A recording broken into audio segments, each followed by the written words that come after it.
Tournée des Feralgan pour tout le monde. Bah ouais, pas de champagne aujourd'hui. La gueule de bois. Bah ouais, le casque il est en l'air là, sans déconner.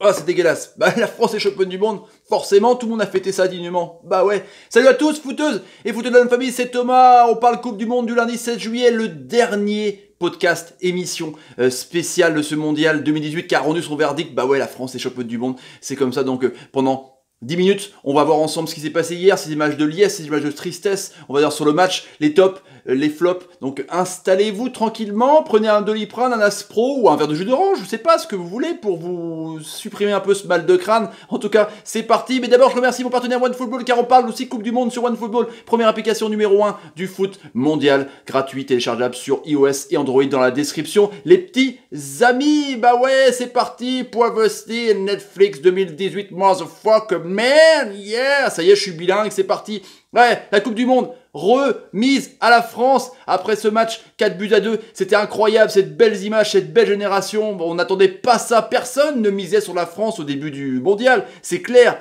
Et pourtant, bah ouais, les Croates, peut-être qu'ils avaient les favoris par rapport à leur jeu, parce que c'est clair, c'est pas l'équipe qui joue le plus qui a gagné ce match, dont la tristesse de Rakitic, de Lovren et de Modric, et puis ces images de dingue sur les Champs-Élysées. Hier soir, tout le monde a fait la fête, il y avait presque plus de monde que 98, c'était incroyable. Et puis Grisou, hein, qui a cette deuxième étoile, si contesté, hein, qu'on voit les commentaires, je mets l'étoile noire de Star Wars, parce qu'il y en a qui disent c'est une étoile moche, c'est une Coupe du Monde moche remportée par les Bleus. Et bah oui, peut-être qu'elle est pas belle, parce que les équipes joueuses ont été sorties, mais c'est quand même... Elle est là, elle va être brodée à vie sur ce maillot. Bon, c'est pas celui-là, faudra que je l'achète, mais en tout cas... C'est comme ça, c'est peut-être une étoile noire pour certains parce que elle est pas belle, mais en tout cas pour les supporters français comme moi et pour beaucoup de gens, elle est là, elle sera historique, elle sera gravée à jamais. Et puis quand on voit des liesses populaires et puis un gamin comme ça de 19 ans, on s'en fout que tu joues mal parce que tu gagnes la Coupe du Monde. Et puis on verra pour plus tard, de toute façon c'est comme ça. Allez, ça buzz. Évidemment, les fanzones étaient en folie hier dans les villes, dans les grandes villes, dans les petites villes, dans les bars. Tout le monde était au diapason. À Paris, Champ de Mars, il y avait des écrans partout. C'est la folie. En plus, il faisait beau, il faisait chaud. Oh là, la Marseillaise, juste avant le coup de sifflet d'entrée de match. C'était un truc de dingue. Les voitures qui étaient colorées pour aller à Paname, c'était complètement fou. Ce duel numéro 10 entre Mbappé et Modric, eh ben, il a tourné en faveur évidemment de Mbappé. Le match était tendu dès le début parce que la France était recroquevillée. Les Croates attaqué de dingue, façon handball, 65% de possession de balle, même pas 300 passes pour les Français, c'était fou. Mbappé était trop seul devant, il essayait de percer, c'était genre, on envoie, on prépare l'arc, et on envoie une flèche Mbappé, mais il passait pas au début. Et puis il y a eu ce cadeau, sur un coup franc, sifflé, où Griezmann obtient la faute, il y a pas faute, hein. Et puis Mandzukic, vu que le numéro 9 Giroud ne marque pas de but, bah c'est le numéro 9 adverse qui marque un but. Du coup, 1-0, c'est la folie. C'est 1-0, c'est déjà 1-0, c'est le coup parfait pour Deschamps. Et puis, les Croates, on les connaît, hein, les joueurs de Dalic. Et Perisic qui est en forme contre l'Angleterre, un but, une passe D, il était absent des débats avant les matchs de poule, par exemple. Là, il se réveille, il fait un superbe contrôle, il s'embarque et il frappe un partout, c'est mérité. Et puis, ce cadeau tombé du ciel aussi, pareil, sur un corner, où Perisic lui-même, le ballon lui tombe sur la main, ça tombe sur la jambe, et ça va en corner. Et ben les Bleus trio scandale, hein, Mbappé, Varane, Giroud, tout le monde. Du coup la variole qui était en panne jusqu'à présent, qui avait juste servi pour les poules, hein, à grainer, bref. Et du coup penalty, transformé à contre-pied par Grisou, encore lui. Mais bon, Roro, Argentine-Nigeria, c'est une main aussi. Même joueur de situation quoi, il n'y a pas la variole. Bon, on prend quand même, mais c'est quand même bizarre, hein, cette variole pour moi.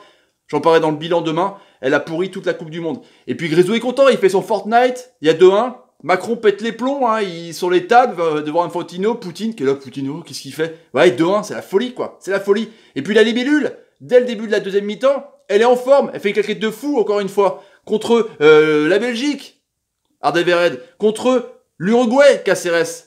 Contre Guerrero, contre le Pérou. Il a fait des arrêts importants. Lloris, le capitaine Lloris. Et puis, il y a cette action où Mbappé passe Vida largement. Il a une pointe de vitesse de ouf. Et puis après, il y a un petit cafouillage. Ça passe. Les Croates regardent. Griezmann temporise en jonglant. Et puis Pogba la récupère du pied droit. C'est contré. Et après, il a toute la patience et la classe et le flegme pour la placer du côté gauche et ouvrir son pied. Et là, il y a 3-1. Et là, c'est la folie. Là, on voit tous les remplaçants. Tolisso qui va rentrer en jeu à la place de Matuidi. Areola, Lemar, ils sont tous dingues. Il y a 3-1, c'est un truc de fou, quoi. Les barres, les centres, les places sont en train de péter les plombs. 3-1, vous imaginez, quoi. Et ça continue.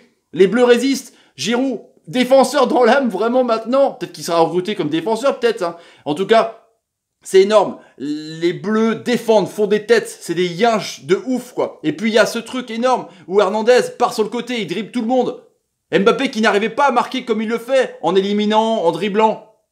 Et ben là, il est tout seul. Remise d'Hernandez dans l'axe.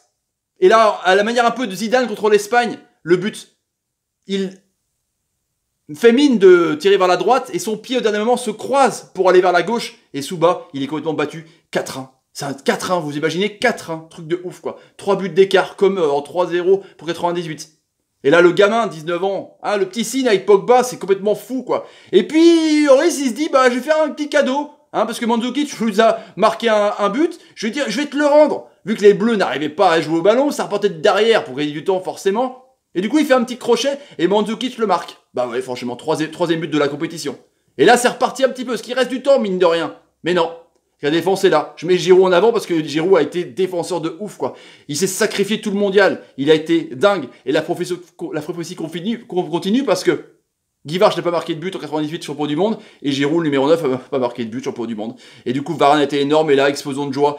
Il y a un orage qui menaçait. Il pleuvait de ouf. Image de dingue. Mbappé, Fekir qui est rentré, Tolisso. Même Thauvin qui a pas beaucoup de joué. Il a pas battu le record de ce substitute avec Dorasso en 2006. Il a joué même pas 5 minutes. Mais c'est magnifique, quoi. 2 étoiles, Nike avait tout prévu, évidemment, l'équipementier, incroyable. Macron, encore une fois, il n'y avait pas beaucoup de parapluies, il n'y avait que pour Poutine et ses ouailles. Du coup, tout le monde était trempé, c'était beau. Et voilà, Deschamps, Zagano, Beckenbauer, joueur-entraîneur, a remporté Coupe du Monde. 3 mecs dans la légende, Deschamps. Mbappé, il sera Ballon d'Or ou pas? On sait pas, en tout cas. Et puis, ces belles images. Après, voilà. Ils ont été tous à leur téléphone, c'est l'ère des réseaux sociaux. La France explose, et les Champs-Élysées explosent. C'est magnifique de voir ça, c'est magnifique de voir ça. Alors certes, on revient là-dessus. La France a gagné la Coupe du Monde en jouant mal, mais quand on voit ça, franchement, qu'est-ce qui vaut le mieux, quoi, sans déconner, de voir une joie pareille? Peut-être courte, mais putain, c'est bien, c'est un shoot d'adrénaline de fou, quand même, de voir ça, et ces Champs-Élysées magnifiques, et ça de triomphe encore avec ces joueurs de leur origine de ville, de France, pour annoncer les 2 étoiles, c'est juste dingue, quoi. Et puis conférence de presse, où ils ont mis le sbeul, avec Deschamps qui était trempé, c'était génial. Et puis Modric, bah, il était triste. Et cette règle de merde, où remettre le titre de meilleur joueur du mondial, alors que t'as perdu comme Messi en 2014, c'est ridicule, le mec il fait la gueule, regardez la teuté qu'il fait. Mais c'est logique, le pauvre. C'est n'importe quoi. La revue du web, évidemment. Bah ouais, le retour des champions pour l'équipe, parce qu'ils sont arrivés à l'aéroport. Ils étaient attendus, ils ont eu du retard. Hein. On les a vus un peu, ils ont suivi à la trace où l'avion était en train de voler. Du coup, ils ont été accueillis comme des oufs. La génération du kiff écolo en or, on parle un peu de cette famille des Bleus. Le foot mercato, évidemment, c'est un peu leur devise. Ah bah, ils disent que le truc de champion du monde va forcément hausser les prix pour les transferts. Ça, c'est clair. La Coupe du Monde, le jour de gloire est vraiment arrivé par rapport à la Marseillaise pour Sport 24. Et pour France Football, c'est Pogba mis en avant parce qu'il a fait une bonne Coupe du Monde, il était décrié, il a répondu un peu aux médias de façon un peu provocatrice. En tout cas, la minute mais top de ce match. Évidemment, Griezmann, parce que il a été énorme, mine de rien. Lui aussi décrié avec sa décision en avant la Coupe du Monde. Mais bon, il a été là, il a marqué un penalty encore une fois. Il a été là sur les bonnes phases, il était rapide, il était comme un patron à essayer d'aiguiller un peu en meneur de jeu. Non, franchement, ça a été un taille patron. Umtiti, ça a été un monstre, franchement. Ça a été un monstre qu'il a défendu comme un yinche fini. C'était incroyable, incroyable Umtiti. Pogba, pareil, décrié. On se disait, putain, quand est-ce qu'il va se réveiller? Parce que il veut être Ballon d'Or, Pogba. Ben là, il a fait une Coupe du Monde de dingue. C'était assez incroyable, franchement. Bravo Polo, bravo la pioche. Et puis Mbappé, à 19 ans. Voilà. Plus jeune joueur après Pelé à avoir marqué un but en Coupe du Monde. Plus jeune joueur avec Pelé et Owen à avoir marqué un doublé en phase finale. Enfin, en tour à élimination directe. Ça, c'est incroyable.